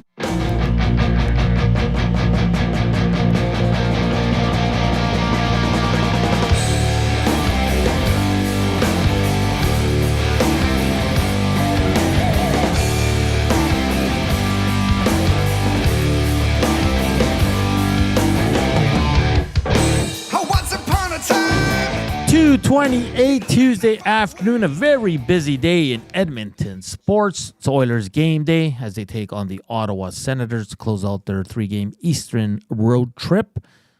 Oil Stream pregame show will get going at 4 o'clock, right in between the Reed Wilkins and Jay Milne show. Tommy Gazzola, Matt Cassian, and myself from 4 to 5, and then Reed will take over to close out the last hour, and we'll be back with the post-game show. If you missed it, Kasperi Kapanen has been claimed by the Edmonton Oilers from the St. Louis Blues. In 10 games, he has 1 goal on the season. I don't think he's playing tonight, Gager. Highly unlikely. Yeah, no, getting everything done. I mean, coming across the border, too.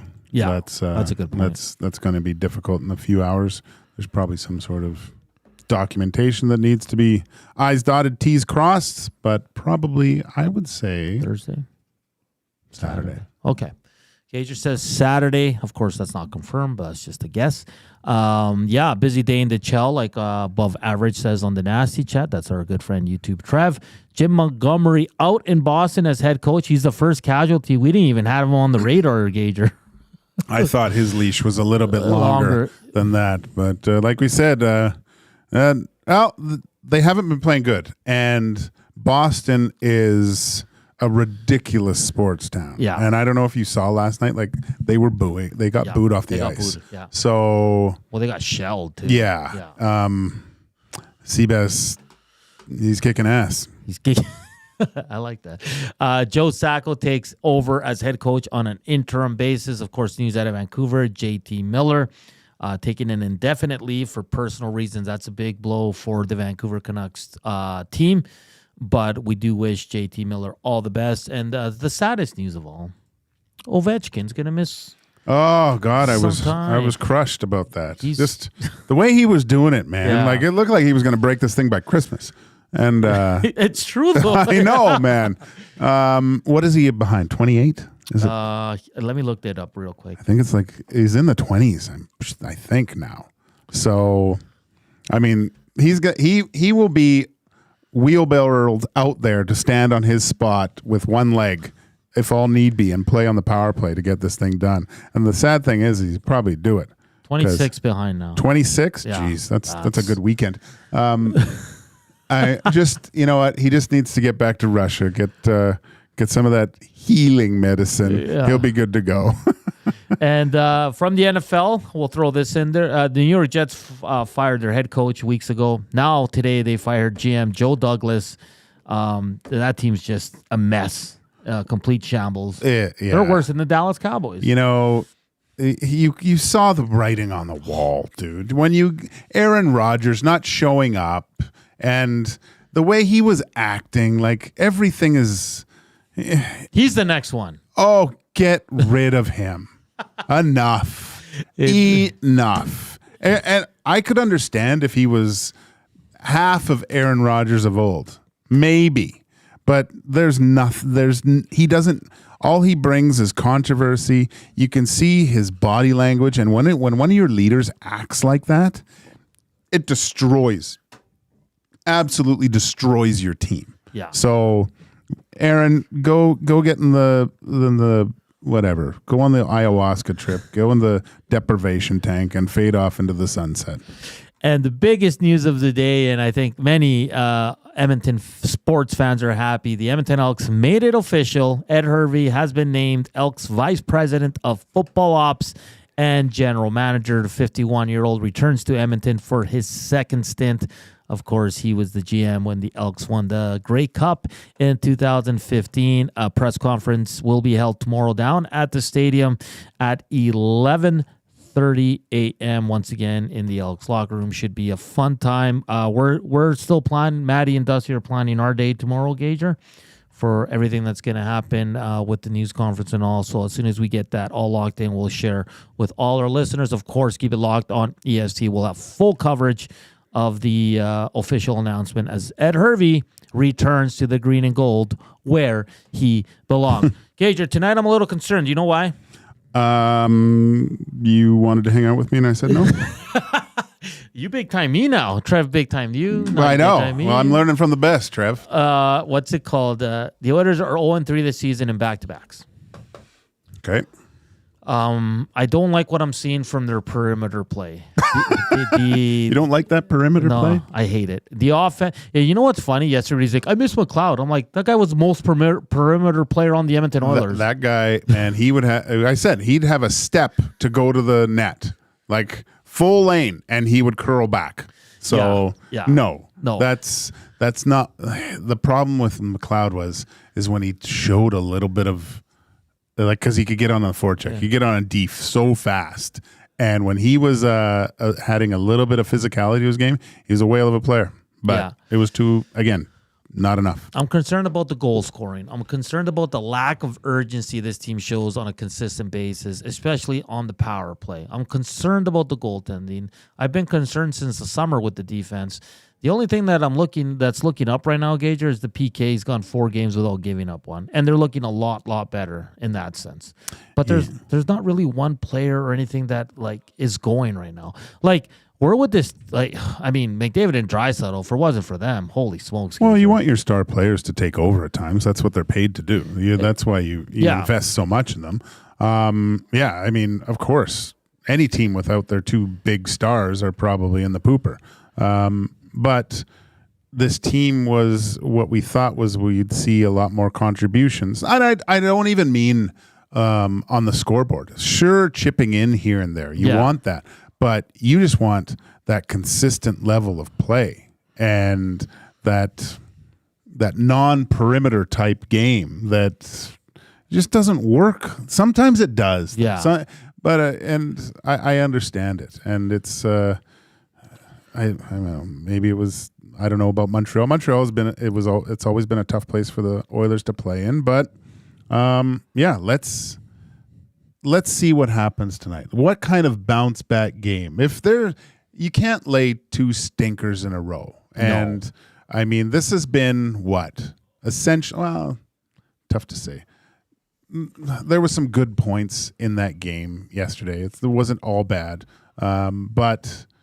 Look, this has been probably, 70 minutes of hockey that's not great for the Edmonton Oilers. 75 or 73, I guess. Time to step it up. And like Ross had said, this Ottawa Senators team usually allows a goal quick, and they're susceptible to quick strikes again. I'm sure that's been talked about in meetings today. Yeah. But just play the full 60, And it starts with a good first period. I said on 2 guys, Stuart Skinner needs to be a star tonight. Mm-hmm. I agree. Needs to shut the other team down. I would love to see Stuart Skinner just have one of those games where the fans are, there's a lot of ohs and good saves and get into the minds of the shooter where they're actually thinking, you know what, I'm not going to score on this guy. I got to pass this to get an open net because nothing's getting past him.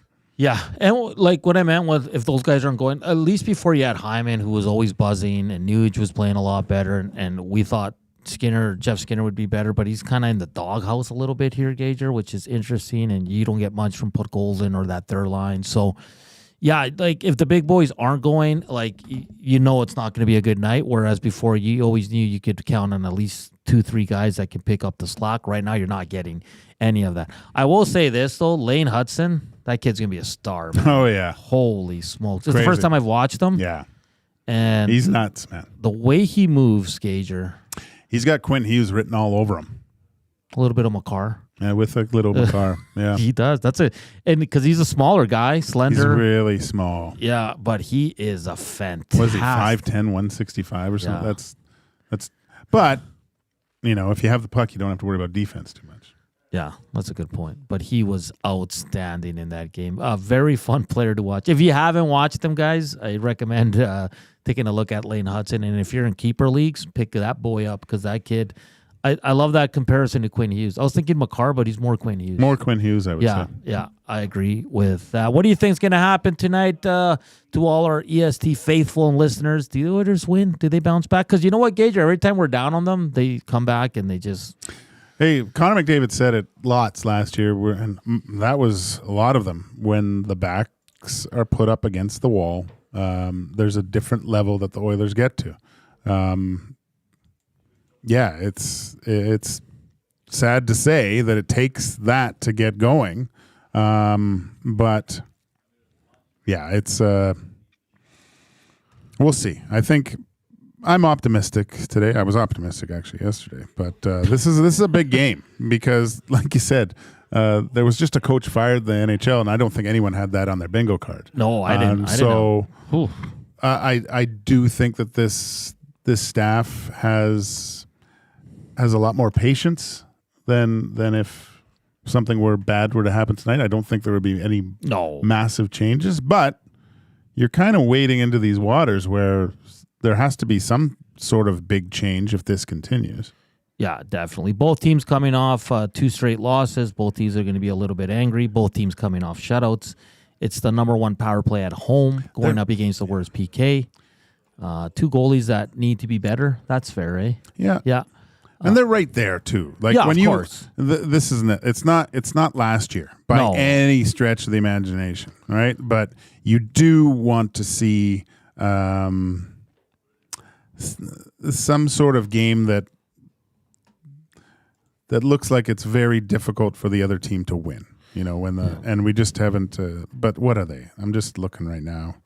5th in the Pacific, 20 points. Vegas in first at 24. So they're right there. They're right there. So it's but this is a tough stretch too. The teams that they're going to play, they usually rise to the occasion, but against good teams.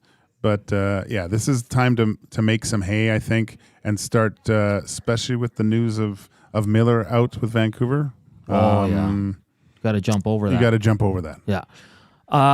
What was I going to say? We're at, that's what I was going to say. We're at 83 thumbs up. We got 1 segment to go. We can get 17.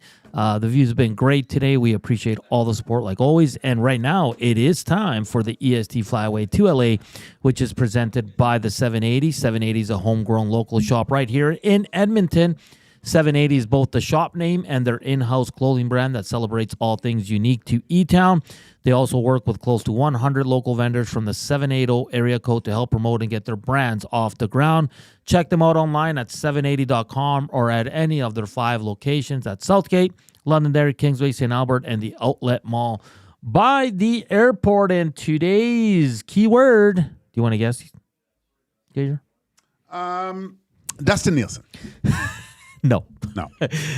Today's keyword, well, it's not a word, it's a couple. Text 780-218-9999. You have to text in and out. So IN-N-out.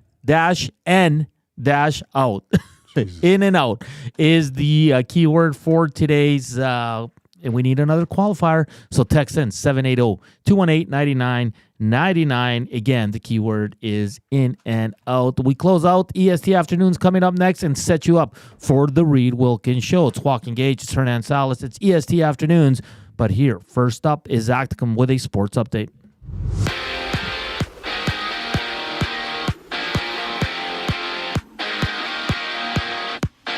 It's official. The Edmonton Elks have announced Ed Hervey as the team's newest general manager and vice president of football operations, with the team holding a press conference tomorrow at Commonwealth Stadium. Tune into EST for full coverage of the event. And the Oilers have claimed Kasperi Kapanen off waivers from the St. Louis Blues. Kapanen has 1 goal in 10 games this season with a cap hit of $1 million. There's 7 games in the NHL with the Oilers on the road in Ottawa to take on the Sens, with Tom Gazzola and Hernan Salas live at 4 o'clock with the GCL Diesel Oil Stream pregame show right here on EST.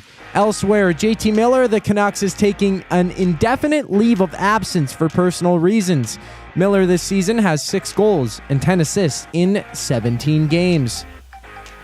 Alexander Ovechkin will also miss some time for the Capitals, as he's listed as week to week. Ovechkin sustained a lower body injury last night, being a part of a knee-to-knee collision, and will have further evaluation tomorrow morning.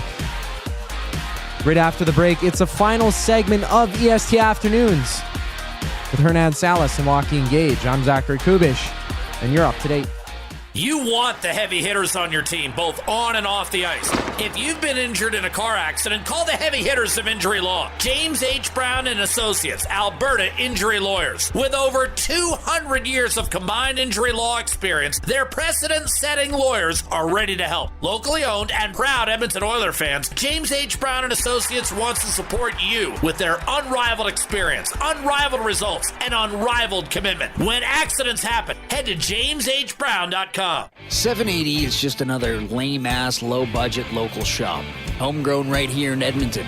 780 is both the shop name and their in-house clothing brand that celebrates all things unique to E-Town.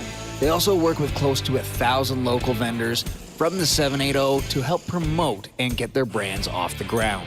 Check them out online at 780.com or at any of their 5 locations at Southgate, Londonderry, Kingsway, St. Albert, and the Outlet Mall by the airport. Looking for a winning strategy for your retirement? Contact me, Joaquin Gage at K4 Financial, where expertise meets dedication. I will always look for a careful approach to your retirement, ensuring your financial future is secure. From tailored strategies to clear, actionable advice, I'm here to guide you every step of the way. Don't leave your future to chance. Get in touch with me, Joaquin Gage, today at k4financial.ca or email joaquin.gage@k4financial.ca to start planning for a brighter future and a more secure retirement.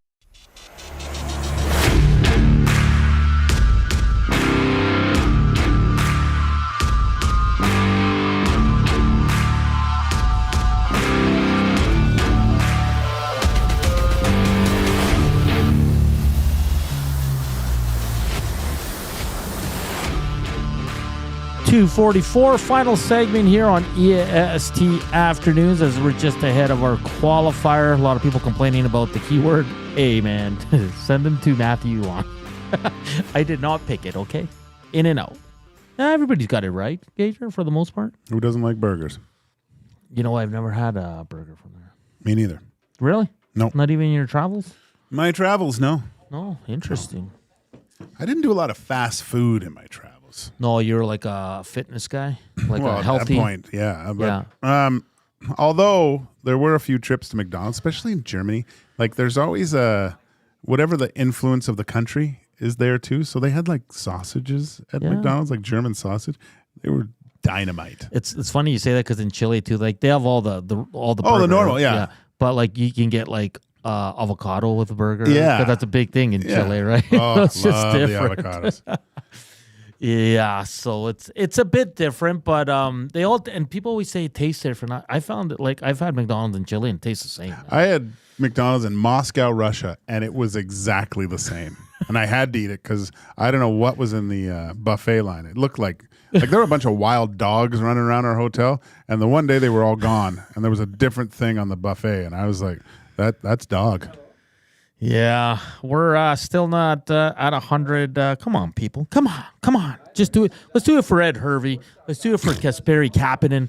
Let's do it for Zacticum. We're only 11 away from 100 thumbs up. Let's do it for Zach Hyman, who is usually the big driver of the effort of the Edmonton Oilers. Good point. Hey, yes. Like how many times last year could you say, well, Zach Hyman came to play, and this year, I know he hasn't scored, but there's so many things that you notice in Zach Hyman's game that have just not been there this year so far.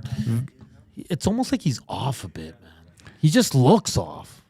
I wonder if he, maybe it's the first. You have a season like that where you score a ton of goals. It's automatically you're gonna start thinking you're a goal scorer, but you got to remember what got you there in the first place. Good point. Yeah. Zach Hyman has to find himself, so to speak, of the Zach Hyman of old, where he was just he was the perfect hockey player. Yeah, he was like we were all talking about. Like if you want to see effort or how to be successful and how to score goals, go watch Zach Hyman. Yeah, tape. How many coaches in the NHL all said, watch him and then go play? Yeah, no, for sure. We got our qualifier on the line. Who do we have, Zach? Candace, how are you today? Hi, I'm super excited. All right. If you win this trip, Candace, who would you be taking with you? Probably my husband. Oh, okay. Have you guys ever been to Los Angeles? We have. Yeah, we are huge Oilers fans, so we've done a couple of playoff games.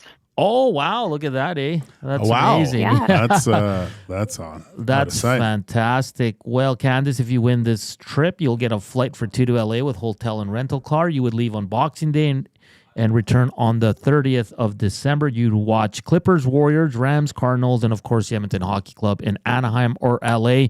Outside of the Oiler game, Candace, would you be more excited to watch the NBA or the NFL game? I've never been to an NBA game, so probably that for sure. Okay, who have you seen in the NFL? We went down to the Seahawks game and Commanders a couple years ago. Oh, wow. You are sports Yeah, fans. fun. That's great. Yeah, you guys are great. Yeah. Well, make sure you download Huge. that Intuit app and make sure. I asked this yesterday, but if you get on the kiss cam, are you still kissing your husband, or look? It depends on what's next to you. Definitely, yeah. It's almost 20 years for us in March, so that'd be great. All right, cool. Awesome, Candace. So the grand prize will be given away on November 29th on the morning show. We think Dusty will be back for that, and you can qualify Hope so. You can qualify up until November 28th. All the best, Candace. Hopefully your name is called on the 29th. Thank you so much. Thank you, guys. All right, that's Candace, our next qualifier. And the nasty chat is not happy. They're not. Hey, we're not picking it, so don't get mad at Gage. Why are you doing that? Who the hell is she all of a sudden? Oh, that's great. That is great. Just a reminder, Reed Wilkins show coming up with Jay Milne, 3 to 4. And then we'll transition into the Oil Stream pregame show with Tom Gazzola, Matt Cassian, and myself, 4 to 5. Then Reed Wilkins and Jay Milne will return from 5 to 6. And then, of course, the three of us, Cass, Gazzola, and Salas, will return for the post-game show. And hopefully we're talking about an Edmonton Oilers victory. And we're still planning out our day for tomorrow. It's going to be a big day down at Commonwealth Stadium as Ed Hervey will be officially introduced as the new VP of Football Ops and the general manager. So keep it locked. EST is your home for Edmonton sports. Gage, do you want to do predictions for tonight? Are you sensing a blowout? Are you sensing a close game? Are you sensing OT? Are you sensing a shootout? What are the senses telling you? I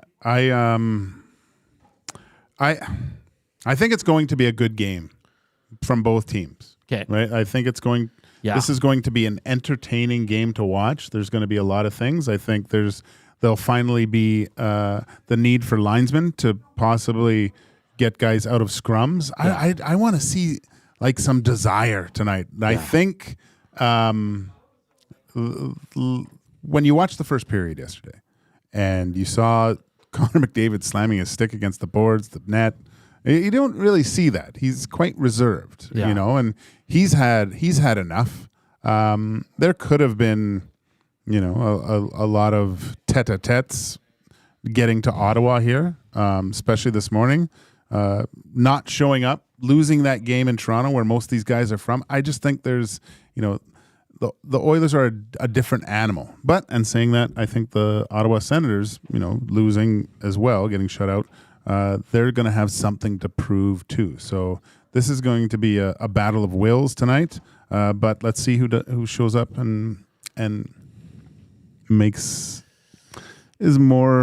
just has that desire to win more than the other team. That's what it's going to come down to, I think. Show up like you care. Enough with the hangover stuff but they were playing such serious games in June. You need to start winning, man. Yeah, there won't be a June. Did you see Craig Button last night on TSN? No, I didn't. He said this team is no longer a Stanley Cup contender. They're a playoff team, but there's no chance this roster is a Stanley Cup contender. And I think a lot of people agree with him. Well, how do you? They're one game over 500. That's not a Stanley Cup contender. Yeah. That mainly the reason why the Boston Bruins just fired their coach is because they're 8-9 and they don't feel like they're a Stanley Cup contender. It's that Metropolitan Division on the back of Ovi. Washington's leading that division, but New York. That's a tough division. You're looking at these other the Oilers are going to play Minnesota here soon.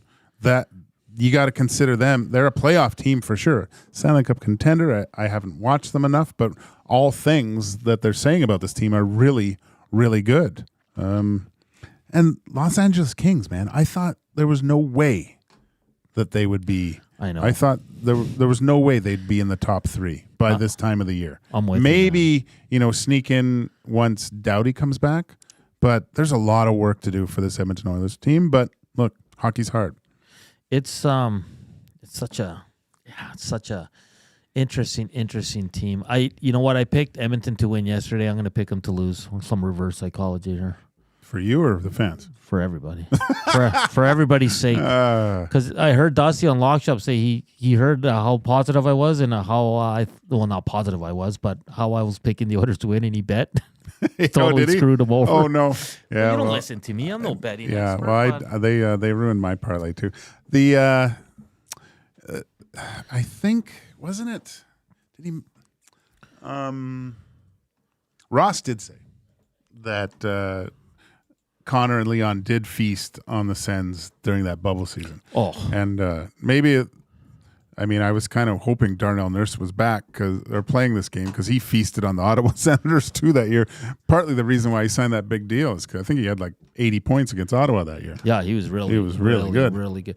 So for me, I think special teams again is going to be a huge thing. I think the goaltending matchup's huge. Both guys that are expected to be better should be better and are not better right now. I think that's a huge one. And then I think the big thing, and you said it, we got to see some. Excuse me.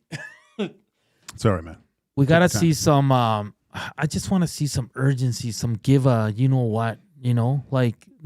everybody's crashing the net tonight. Yeah. We're going to be physical. We're going to be smart. We're going to move the puck well. If we get a power play, we're going to treat it like we have, 45 seconds left. Mm-hmm. You know what I mean? Act like you want it. Act like you've been there before. Like right now, it's just they're going through the motions, and because that game last night, Gager, I can't see them repeating that performance. No. Because if they do, it's concerning. But I just can't see them doing that. That's why I'm picking them to win. I'm not going to give a score, but the Oilers will win tonight. That's good. It's going to be a happy post-game show. I think it's going to be a dogfight of a game. Whoever's going to win this. I believe it's 4-2, empty net either way. Well, that's a good prediction. I like that. And the big boys will get going, and then they return home, back in action Thursday, Saturday. And then they're off till Friday, Gager, which is quite the layoff there for us. We'll talk a lot of F1 that week. Yeah. We'll talk a lot of F1 the rest of this week, too. Yeah, I think after tomorrow and the press conference and the Oiler game and all that, it'll be a lot of F1. It's always fun talking, and like you said, Max can wrap things up, even though one of our listeners wants to knock him out. Yeah. We did hit 100 thumbs up, 101. Hey, thanks, everybody. So thanks, everybody. It's been a great day. So if you missed Dusty bump. If you missed, the Dusty bump is real, man. Holy smokes. It's real, and it's fabulous.